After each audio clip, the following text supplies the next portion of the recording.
Assalamualaikum warahmatullahi wabarakatuh. Bismillah, alhamdulillah, wassalatu wassalamu ala rasulillah wa ala alihi wa sahbihi wa man tabi'a sunnatahu wa jama'atah min yaumina hadha ila yaumin nahdu amma ba'd. Para pemirsa yang dimuliakan Allah Subhanahu wa taala, masih bersua kembali dengan saya di YouTube Ma'arif pada sore hari ini. Kita melanjutkan ngaji kitab Adabul Alim wal Muta'allim karya Mbah Hasyim Asy'ari. Sebelumnya mari kita membaca Fatihah pada muallif dan kepada guru-guru kita, semoga kita mendapatkan ilmu yang barokah dan manfaat ala hadiniyah wa ala kulli niyatin salihah. Al-Fatihah.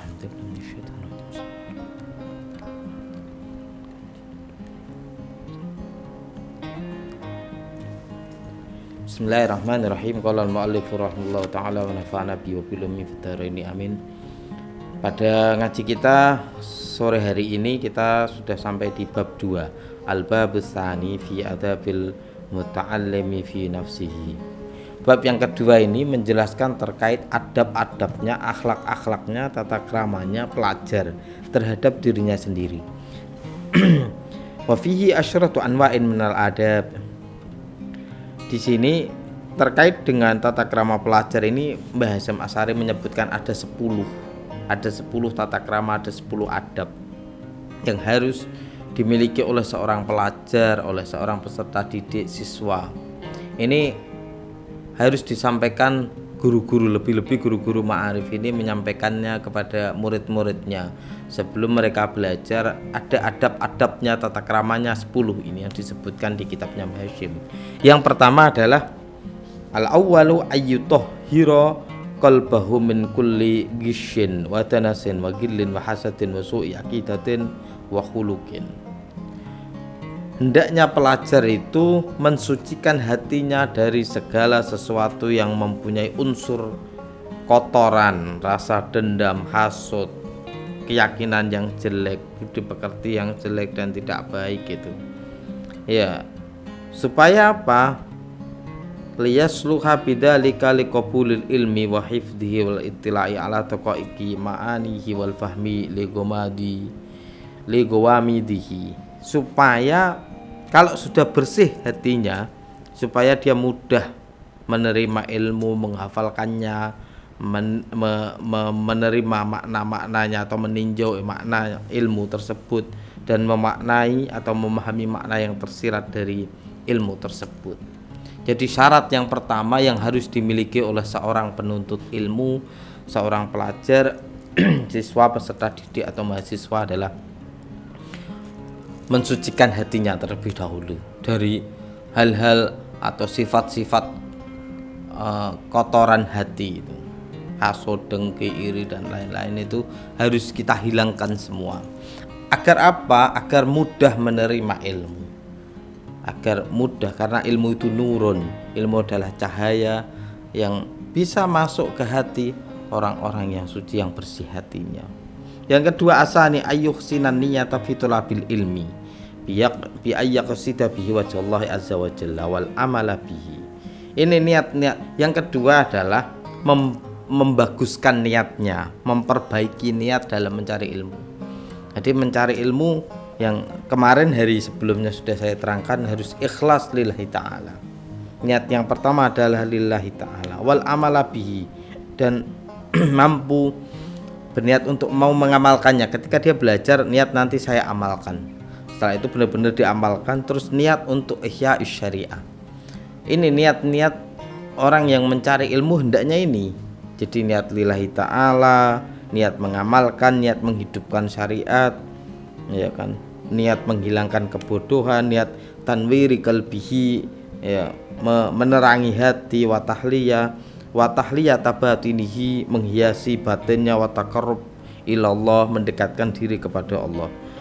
Dan pesannya Mbah Hasyim itu wala yaqsida bihi al-aghradu ad-dunyawiyah. Ini yang kemarin saya sampaikan, tidak untuk niat duniawi. Jadi ditata niatnya sebelum belajar, ditata niatnya. Ini harus disampaikan oleh guru-guru kepada muridnya. Mari kita tata niatnya. Yang ketiga, asalis ayyubadira bi tahsilil ilmi syababahu wa awqata umrihi. Ini harus berusaha sesegera mungkin memperoleh ilmu di waktu masih muda dan di sisa umurnya itu, jadi memanfaatkan ilmunya. Jadi tidak ada waktu yang terbuang sia-sia. Waktunya hanya untuk belajar itu.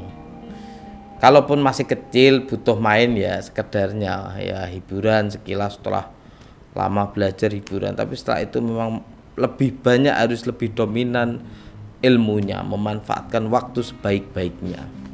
Kalau kita mendengar cerita para ulama-ulama kita itu, dulu di sarang itu saya pernah dengar Mbah Him itu kemana-mana bawa kitab Mbah Abdurrahim itu, yaitu bawa kitab, karena kitab di pesantren itu kan kitab kurasan itu ya, kitab yang bisa diambil itu kan, yang tidak ada staplesnya itu bisa diambil lembaran-lembarannya, itu dibawa kemana-mana. Ketika beliau ada hiburan santri itu sepak bola, itu dibawa.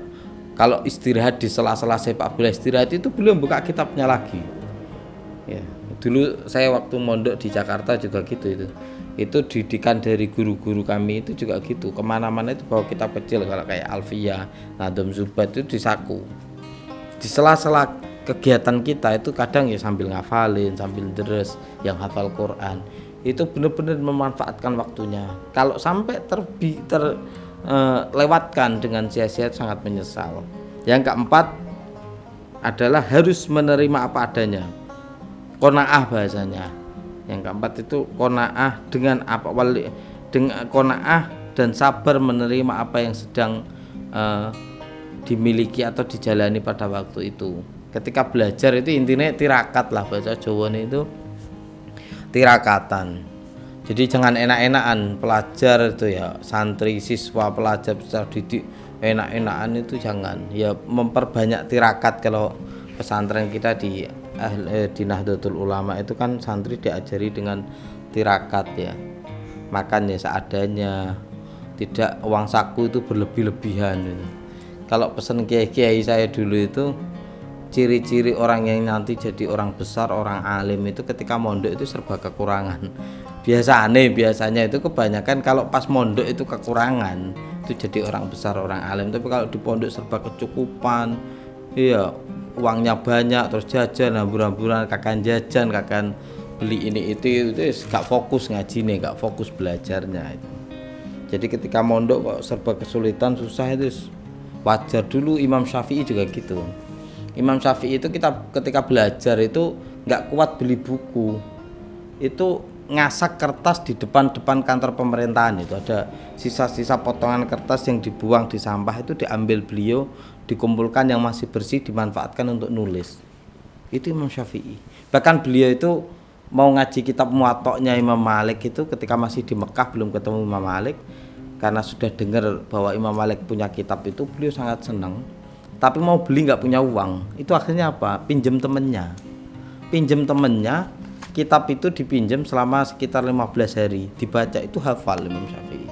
Itu kitab pinjem, nggak kuat beli. Jadi itu diantara keadaan orang-orang ulama-ulama kita, ulama-ulama besar ketika mencari ilmu, menuntut ilmu itu ya keadaannya kadang pas-pasan itu.